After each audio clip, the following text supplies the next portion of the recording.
Sudah berapa banyak orang yang mati, yang dikorbankan gara-gara tanah. Bahkan untuk PSN.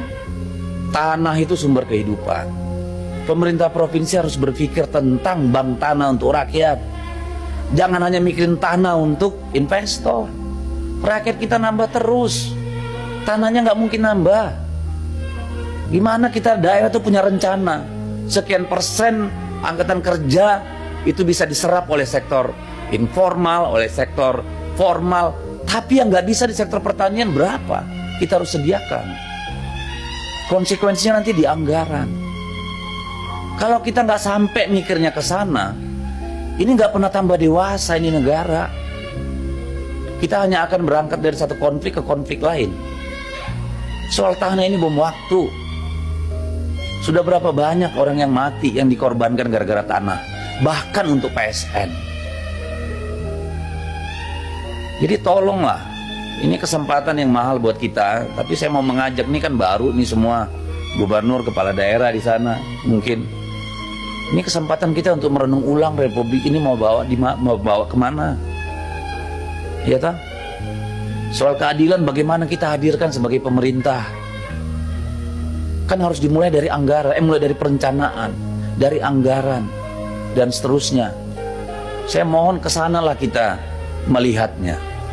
Coba dihitung berapa banyak kepala daerah masuk penjara, berapa banyak anggaran yang terbuang percuma tanpa hasil yang bisa dibanggakan gitu.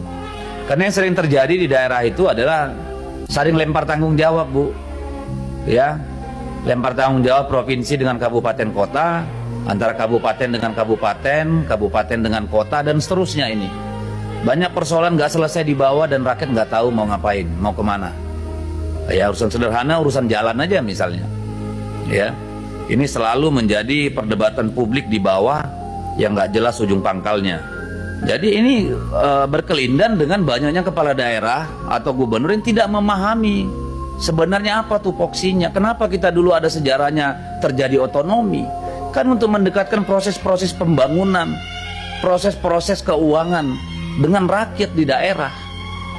Di daerah saya itu luar biasa, Bu, rumput laut, tambak udang. Tambak udang itu hampir 150.000 hektar. Ya, rumput lautnya luar biasa. Tapi ini nggak bisa diurus. Siapa yang mau urus nggak tahu. Diserahkan saja sama mekanisme pasar yang jahat. Belum lagi misalnya dalam kasus rumput laut, kalau kita ekspor mentah itu nggak dikenakan pajak sama China. Begitu kita sudah keringin, langsung dikenain pajak. Di mana Kementerian Perdagangan? Di mana pemerintah kita? Kita punya undang-undang resi gudang, kenapa nggak dimanfaatin?